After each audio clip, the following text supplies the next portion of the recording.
Hello, beautiful, brilliant black women, goddess born. We running out of 2023, so let's get down to cases. I need to talk to us about our addiction to suffering. And one of the main ways that it was set up for us to become addicted to our suffering. And I think some of the things that we really need to look at with different eyes, a different perspective, and a different mindset. So, it's me, girl. I'm always asking us to open up our minds, and I'm going to give you a different perspective. I'm going to connect some dots, girl.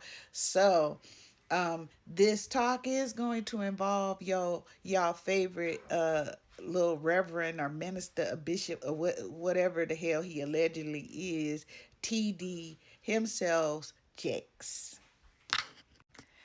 Shout out to Deanne Matthews of um, the best-selling author to seizing the crypto bull run for financial freedom. Okay. She's also my co-host on Noir Aunties, and she brings this up a lot because it's true. Because we talk about this a lot behind the scenes, and we go back and forth, and we really talk to each other in a very deep way. She reads a lot. She is well studied. She is a scholar among her other multiple powerful attributes as a black woman.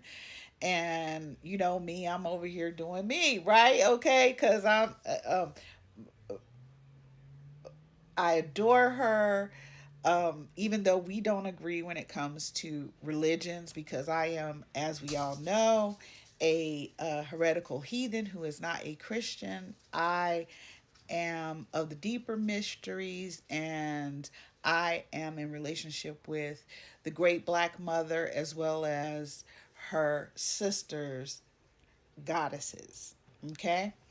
So let's talk about it, girl. Let's talk about it. Now, one of the things that we have discussed before, Deanne and I, is that I always, me, I got jokes. So I got jokes. So I'm like, girl, Miss D, let me tell you something. While y'all all here talking about go with God, every single pope goes right under them catacombs and gets on their knees to the great black mother and her child that she's holding. So let me read something to you. This is from the book called When God Was a Black Woman and Why She Isn't Now.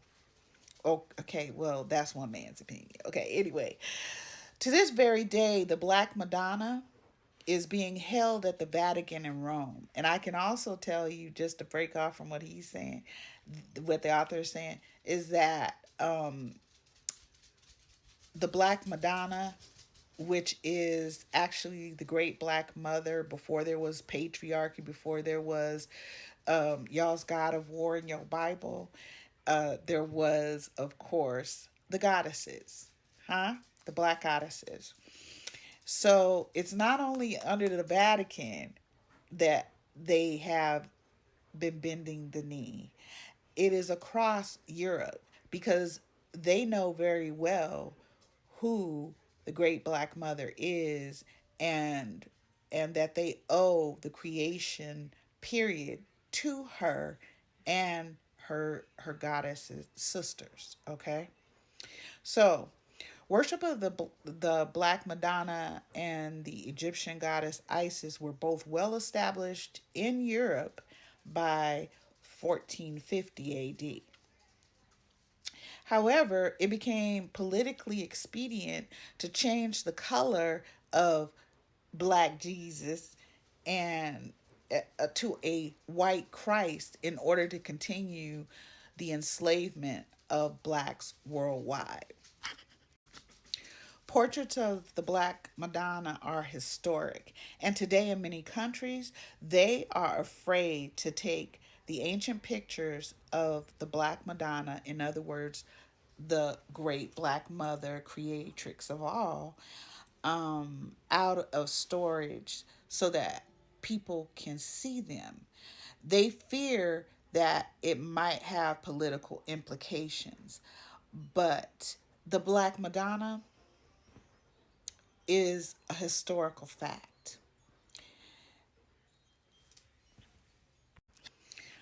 So I am going to connect this to the likes of someone like TD Jakes or whoever your minister pastor is, as black women that we tend to support, blindly, right?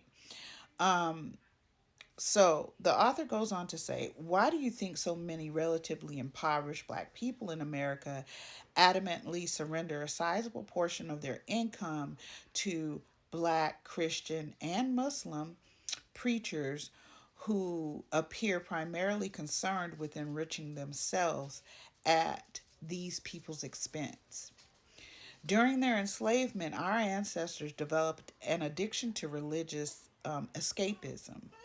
In response to their perceived behavioral powerlessness, which continued post enslavement due to the continuation of this perception.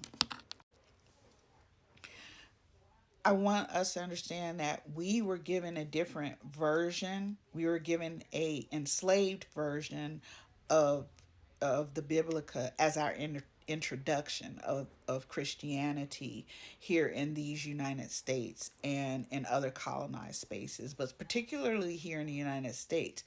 There is a Bible that is called the Negro or Slave Bible. Okay.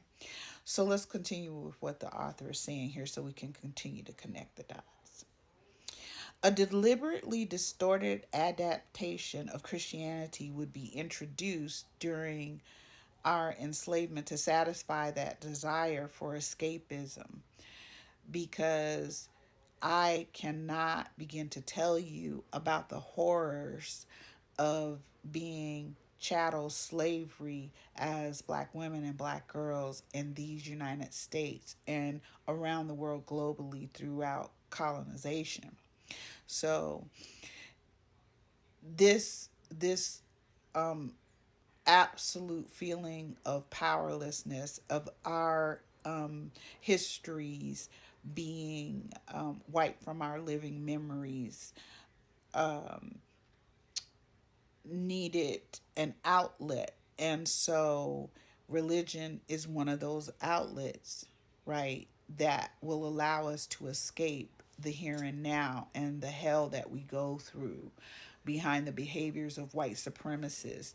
And in our cases as black women, not just white supremacists, but other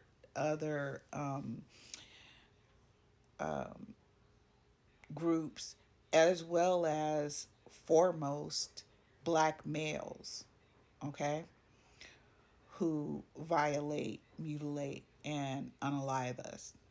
So the author says black preachers themselves enslaved were primarily used to preach a distorted version of Christianity imposed on enslaved Africans in order to keep them docile and contented, later termed slave Christianity by Albert Cleage. Their job, as stated by Hamilton, was to preach to the slaves and to tell them that they had to obey if they wanted to go to heaven. The most obvious function of a concern with heaven among preachers to slaves would appear to have been a determination to reconcile them to their lot and turn their attention to an ideal realm that they can't experience now because, enslaved, going through Jim Crow, being brutalized and violated and unalived for the least infraction that came into whoever's mind. So we are allowing black preachers to help white supremacists to disempower us.